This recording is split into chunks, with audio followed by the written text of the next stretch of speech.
Ya, Sekjen PDI Perjuangan Hasto Kristianto kembali menjalani persidangan di Pengadilan Tipikor Jakarta Pusat, di mana dalam eksepsinya ataupun dalam nota keberatannya, Hasto Kristianto menyebut bahwa kasus ini lebih ke politik dibandingkan lebih ke kasus hukum. Ia juga menyebut dirinya mendapat ancaman dan tekanan khususnya jelang pemecatan kader PDI Perjuangan. Nah, apakah eksepsi ini akan diterima oleh majelis hakim atau akan mental seperti yang terjadi pada pra-peradilan? Kita bahas bersama dengan narasumber istimewa saya, mantan penyidik KPK Yudi Purnomo Harahap, Wakil Ketua Umum Jokowi Mania Hasan Salvator. Saya sapa, selamat malam Bapak-Bapak, Assalamualaikum. Selamat malam Mas, Waalaikumsalam. Terima kasih sudah bergabung di Sindo Prime. Dan kami juga sudah berusaha mengundang perwakilan dari kuasa hukum Hasto Kristianto, namun hingga saat ini belum ada yang bisa bergabung bersama kita. Saya ke Pak Yudi terlebih dahulu. Pak Yudi mungkin menanggapi apa yang disampaikan Pak Hasto dalam eksepsinya bahwa kasus ini tidak ada kerugian negara. Karena dalam Undang-Undang Nomor 19 Tahun 2019, KPK berwenang mengatur atau menangani kasus korupsi 1 miliar rupiah. Benarkah demikian, Pak? Ya, saya terkejut ya mengenai isi dari eksepsi pihak Pak Hasto ya. Yang ini kan kasusnya Pak Hasto kan sudah jelas ya, suap menyuap ya. Jadi bukan kasus korupsi yang terjadi karena kerugian keuangan negara. Jadi tidak perlu ada yang dinamakan dengan kerugian keuangan negara. Karena perbuatan Hasto jelas ada dua. Yang pertama memberikan suap, yang artinya di situ adalah setiap orang, tidak perlu ada jabatan karena yang menerima adalah Wahyu, jabatannya komisioner KPU. Ya, kemudian yang kedua merintangi penyidikan. Jadi saya pikir kok malah bawa ke masalah kerugian keuangan negara sehingga diharapkan bahwa itu bukan kewenangan KPK seperti itu. Jadi ini memang menarik ya, saya melihat dan saya menganalisis, tadi saya mendengarkan ya hampir lah seluruh dari pembacaan eksepsi tersebut. Yang saya lihat eksepsinya ini kan sebenarnya lebih banyak bukan ke nota keberatan ya, tapi lebih banyak ke pledoi seperti itu. Kalau kita tahu bahwa kalau eksepsi itu kan terkait dengan apakah error impersona atau tidak, ya, kemudian dakwaannya jelas atau tidak, kemudian formilnya ada atau enggak, materialnya, kompetensi absolut, ya, apakah itu tindak pidana korupsi atau bukan, misalnya perdata, ataupun kompetensi relatif, artinya wilayahnya apakah di Pengadilan Negeri Jakarta Pusat atau bukan gitu. Jadi saya pikir ya memang terserah ya yang dilakukan oleh pihak Hasto. Tadi kan Hasto sudah menyampaikan pledoinya, nota keberatannya, eksepsinya, lawyernya juga, ya tinggal kita tunggulah. Tapi kalau pesan saya, pertama memang KPK tidak pernah kalah ya dalam eksepsi, pasti lanjut ya ke sidang berikutnya, perkara pokok, itu yang pertama. Kemudian yang kedua ya, kalau melihat bahwa eksepsi itu dijadikan panggung oleh mereka untuk kemudian menyeret pihak-pihak lain di luar hukum, ini kan kita harusnya bicarakan lega formil ya, karena ini sudah di pengadilan perkara pokok loh, bukan lagi di pra-peradilan. Harusnya lebih banyak ke masalah bagaimana pembelaan Hasto ya, ketika dia berbuat atau tidak berbuat. Tentu kita punya asas praduga tidak bersalah, tetapi kemudian ketika menyeret-nyeret pihak lain, itu kan nggak ada gunanya juga, termasuk mengatakan ini adalah tahanan politik, padahal Hasto itu adalah tahanan korupsi, seperti itu. Jadi kalau kemudian dia menyeret nama-nama seperti misalnya Pak Jokowi, ya saya pikir ini kan seperti orang yang sedang tenggelam gitu ya, kemudian dia meraih orang-orang yang ada di sekitarnya untuk ikut tenggelam juga. Jadi sekali lagi bahwa saya yakin besok jawaban dari jaksa bahwa ini sudah masuk ke perkara pokok, kemudian bantahan-bantahan dari eksepsi pihak Hasto itu akan sangat mudah untuk dibantah oleh jaksa penuntut umum KPK. Begitu Mas. Baik, Pak Hasan Salvator, Pak Joko Widodo disebut dalam eksepsi Pak Hasto hari ini, di mana disampaikan bahwa ia menyebut ada pihak yang datang kepada dia untuk mengancam terkait dengan pemecatan Pak Jokowi dari kader PDI Perjuangan pada saat beberapa bulan yang lalu. Nah, ini bagaimana tanggapan Anda, Pak Hasan Salvator? Ya, selamat malam, Bang. Assalamualaikum warahmatullahi wabarakatuh. Waalaikumsalam. Perlu diketahui ini perkara dalam persidangan itu sudah masuk ke dalam kewenangan pengadilan. Kemudian kalau sudah masuk ke dalam kewenangan pengadilan, perlu diketahui bersama bahwa ini adalah murni kasus hukum. Apa buktinya? Buktinya adalah ketika penetapan tersangka kemudian naik menjadi terdakwa, kemudian disidangkan, itu menunjukkan bahwa beberapa bukti yang misalnya untuk menetapkan tersangka minimal 2 alat bukti itu terpenuhi unsurnya. Oke? Nah, kemudian dikatakan dalam eksepsi. Pada eksepsi itu dalam kurun waktu sekitar 1 jam disebutkan satu nama di situ di bulan Desember tanggal 14 kalau tidak salah ada utusan datang. Ya, kemudian itu dicocok logi ke tanggal 16 dengan pemecatan Bapak Jokowi dan ke 26 orang anggota partai PDI. Kemudian itu menjadi pertimbangan eksepsi yang mau dimasuk ke dalam peristiwa hukum. Yang nyata-nyatanya adalah ini jauh berbeda peristiwa politik dan peristiwa hukum. Nah, masuk kepada persoalan tadi dikatakan bahwa adanya utusan khusus yang minta atau datang mau intervensi persoalan hukum agar Pak Hasto mengundurkan diri, dikatakan dalam eksepsi itu. Mengundurkan diri kemudian agak tidak ditersangkakan. Ya kan, sebelum eksepsi itu dilakukan atau dipersidangkan kemudian nyata dalam dibunyikan oleh Pak Hasto sebagai terdakwa di situ. Sebelumnya itu sudah digaungkan oleh pihak lain.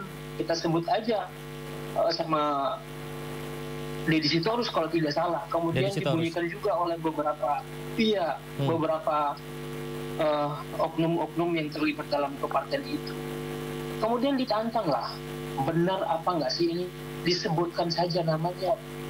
Jangan membuat narasi yang kemudian ini nyata adalah sebuah kasus hukum, kemudian membuat narasi seakan-akan ini bukan perkara hukum, kemudian perkara hukum yang nyata, yang sudah masuk dalam tahap persidangan, dalam hukum acaranya udah jelas, mau dipolitisasi agar perkara ini bukan menjadi perkara hukum. Saya pikir itu jauh dari kata mengenai kriminalisasi, sebab terbukti adanya 2 alat bukti. Perkara hukum, kalau tidak memiliki bukti-bukti yang mencukupi, kemudian tidak terpenuhi unsur-unsur yang memadai, saya pikir ini setelah KPK tidak berani melakukan hal-hal yang di luar tugas pokok dan fungsinya. Saya pikir demikian. Baik, Pak Hasan Salvator, berkaitan dengan yang disampaikan itu, yang Anda sampaikan barusan ini, kita akan simak dalam eksepsi Hasto yang mengatakan ia mendapat ancaman akan ditersangkakan dalam kasus korupsi jika terus bersikap kritis atas penyalahgunaan kekuasaan. Kita simak kutipannya. Dalam podcast itulah saya sampaikan bahwa apa yang saya perjuangkan adalah hal-hal yang prinsip, suatu perjuangan nilai dan berkaitan dengan hal-hal fundamental di dalam menjaga konstitusi, demokrasi, pemilu jurdil, hingga penolakan terhadap penyalahgunaan kekuasaan atau abuse of power. Pasca wawancara tersebut, tekanan terhadap saya semakin meningkat, terlebih pada periode 4-15 Desember 2024 menjelang pemecatan Bapak Jokowi oleh DPP PDI Perjuangan setelah mendapat laporan dari Badan Kehormatan Partai. Pada periode itu, ada utusan yang mengaku dari pejabat negara yang meminta agar saya mundur, tidak boleh melakukan pemecatan atau saya akan ditersangkakan dan ditangkap. Dan akhirnya pada tanggal 24 Desember 2024, yakni 1 minggu setelah pemecatan para kader partai, pada pagi harinya dibocorkan terlebih dahulu ke media dan pada sore menjelang malam saya ditetapkan sebagai tersangka bertepatan dengan malam Natal ketika kami sedang merencanakan ibadah misa Natal setelah hampir 5 tahun tidak bisa merayakan Natal bersama keluarga secara lengkap. Tekanan yang sama juga pernah terjadi pada partai politik lain yang berujung pada penggantian pimpinan partai dengan menggunakan hukum sebagai instrumen penekan. Baik, Pak Hasan Salvator, saya kutip sedikit yang disampaikan Pak Hasto. Kritis terhadap penyalahgunaan kekuasaan atau abuse of power sehingga mendapat tekanan dan ditersangkakan. Apakah eksepsi Pak Hasto ini bisa diterima, Pak Hasan Salvator? Kalau eksepsi itu kita tidak mau ke dalam ranah hukum acara. Itu saya pikir nanti hakim punya pertimbangan-pertimbangan khusus dalam membuat satu putusan sela. ya kan, sebab itu sudah menjadi kewenangan mereka, kita tidak mau menghormati persidangan itu. Di lain itu, yang disampaikan terkait pembelaannya, ini kan jauh dari kata eksepsi sebenarnya. Eksepsi itu sendiri kan bukan masuk kepada ranah pledoi, pokok perkara. Namun yang disampaikan ini, eksepsi yang harusnya ada kompetensi relatif dan absolut, kemudian ini seakan-akan pledoi, pembelaan murni terhadap apa yang sudah disidangkan, sudah dijalankan hukum acara yang lain, seperti misalnya pembuktian surat misalnya, atau saksi-saksi yang memberikan keterangan, baik saksi ahli maupun saksi-saksi yang memberatkan maupun yang meringankan. Tadi dikatakan bahwa ada utusan khusus dalam persidangan, sebutkan saja siapa nama yang datang itu. Sebutkan saja dalam persidangan sehingga bisa diperdengarkan oleh hakim, kemudian bisa dipanggil, dikonfrontir. Jadi misalnya saksi adecarnya Pak Hasto sendiri kan bisa challenge itu.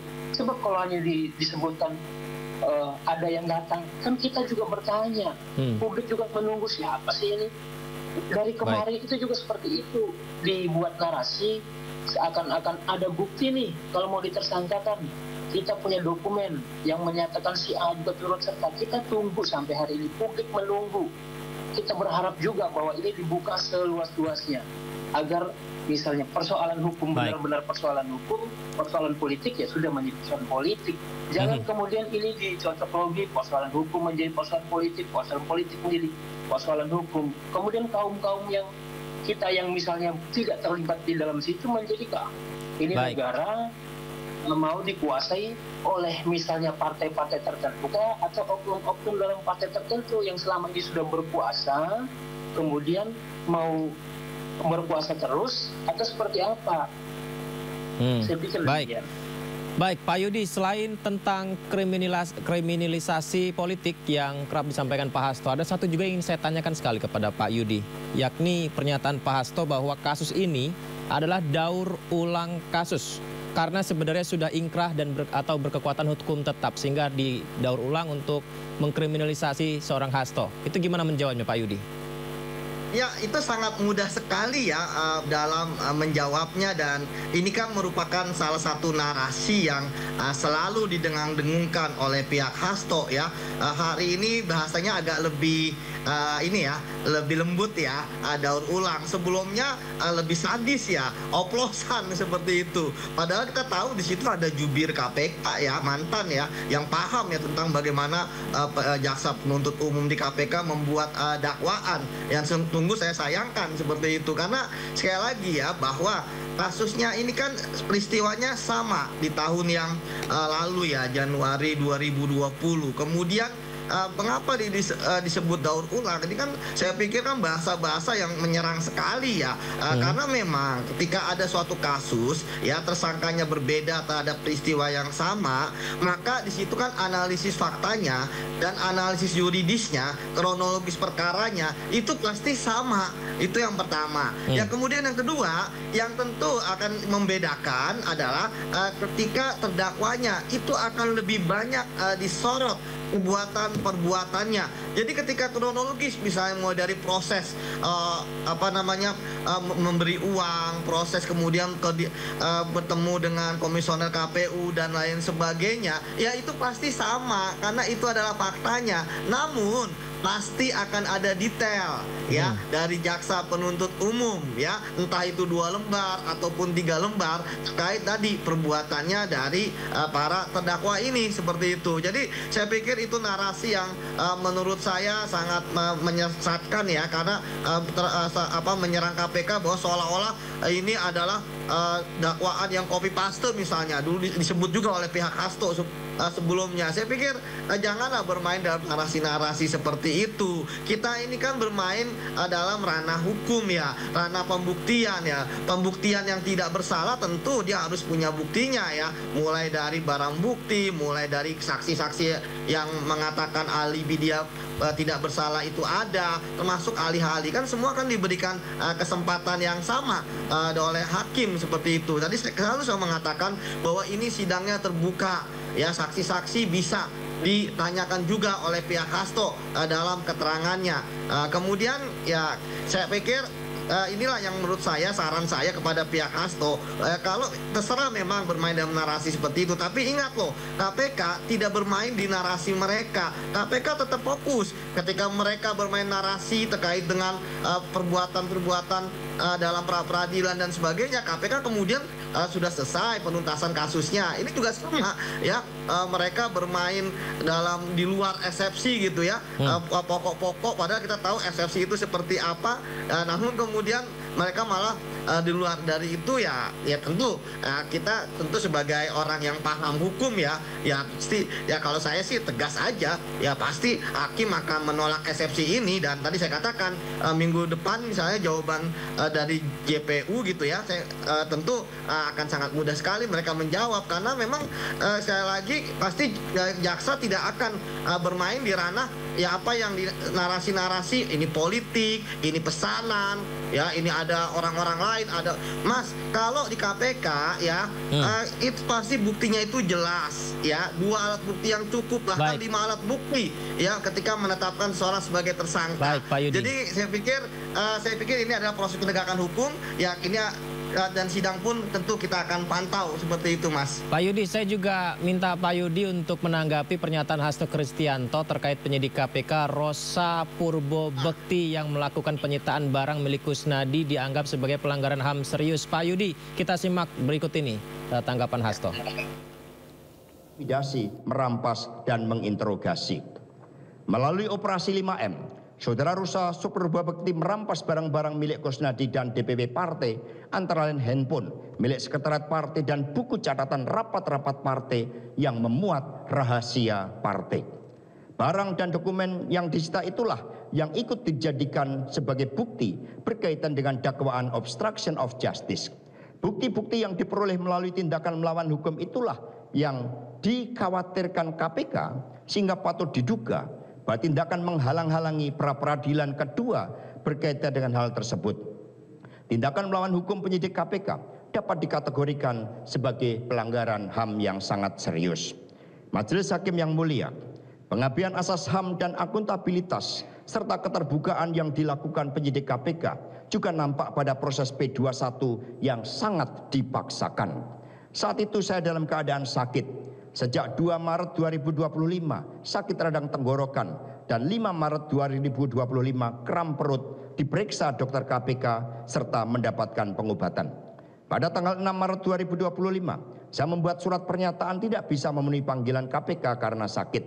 Namun hal tersebut tetap dipaksakan. Hal yang sangat merugikan saya, proses P21 tanpa diawali dengan saksi-saksi yang meringankan. Surat permohonan saksi yang meringankan untuk diperiksa KPK telah disampaikan oleh penasihat hukum ke pimpinan KPK pada tanggal 4 Maret 2025. Ketika hal tersebut kami tanyakan kepada penyidik KPK Saudara Rosa Purbobekti, menjawab bahwa yang bersangkutan belum menerima disposisi dari pimpinan KPK.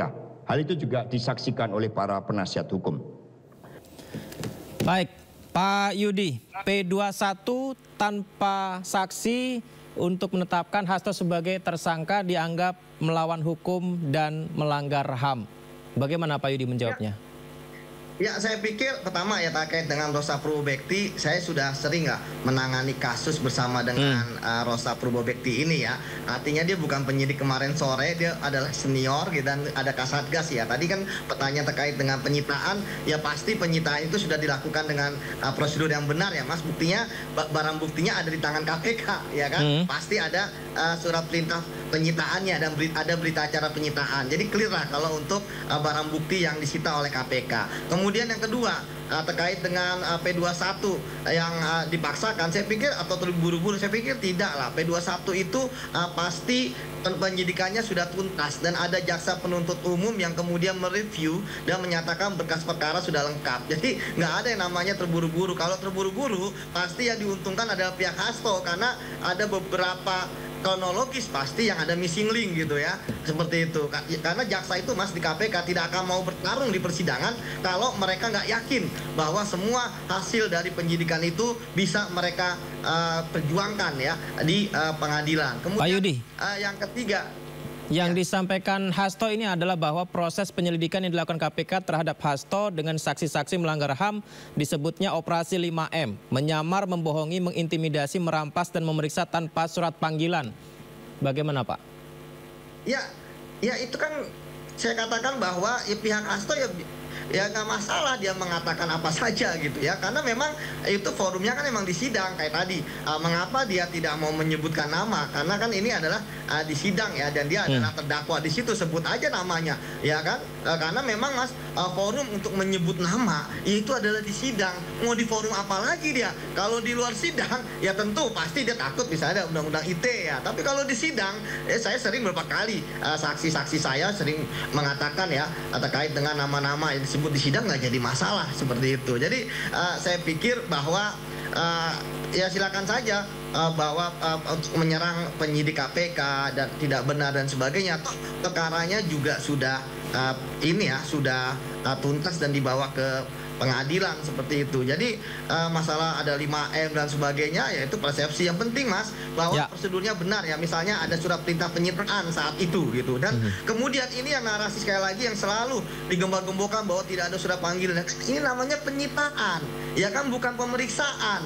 Seperti itu. Kalau pemeriksaan di BAP ya tentu kalau misalnya tidak ada sesuatu yang kondisional ya dan mau itu pasti ada surat panggilannya. Ini kan penyitaan. Maksudnya jangan sampai dibolak-balik lah. Penyitaan itu kan nggak perlu ada surat panggilan ya. Yang penting ada surat perintah penyitaan yang dimiliki oleh penyidik untuk menyita barang tersebut. Dan seperti yang saya katakan bahwa kan barang-barang itu ada di tangan penyidik KPK. Artinya pasti ketika menyita itu sudah clear. Nah kalau kemarin misalnya pihak Hasto keberatan, kenapa ya khusus untuk penyitaan tersebut dia tidak melakukan pra-peradilan seperti itu Mas. Baik, Pak Hasan Salvator ada tanggapan, silakan. Iya, sepakat seperti apa yang disampaikan tadi Bang Yudi. Terkait narasi yang disampaikan ada utusan, itu sebenarnya marwah tertinggi kalau mau membuktikan, kalau mau menunjukkan keadilan, mau meminta keadilan, kemudian agar masyarakat juga bisa memperhatikan dan melihat, ya ada di ranah sini nih, dalam hukum acara itu udah dilindungi, sebutkan saja namanya. Ya kan, ini masuk dalam ranah persidangan. Kalau memang benar ada orang yang datang disebutkan namanya, kemudian kan hakim langsung bisa meminta, datangkan orang ini benar apa enggak.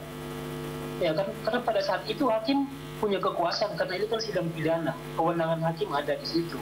Dipanggillah saksi-saksi ini, benar apa enggak. Ya kan, kalau misalnya benar itu bisa saksi yang meringankan, kalau salah ya keterangan itu dengan sendirinya akan memberatkan dia.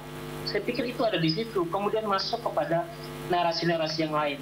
Ini di framing sedemikian rupa agar apa? Agar melemahkan KPK. Ya kan, dari awal framing semua yang dilakukan narasi itu mengarah kepada penyerangan terhadap KPK agar KPK ini menjadi lemah. Semuanya mengarah ke sana. Dengan apa misalnya? Dikatakan awal KPK harusnya dibentuk oleh pemerintahan yang sekarang, terus kenyataannya dibentuk oleh pemerintahan yang lama. Ini kan dalam hubungan baik presiden kita sebelumnya, Presiden Prabowo dengan presiden kita hari ini Pak Prabowo dan Pak Jokowi, itu tidak ada persoalan yang ini. Kedua belah pihak ini sah-sah aja. Kemudian narasi ini dihembuskan terus. Agar apa?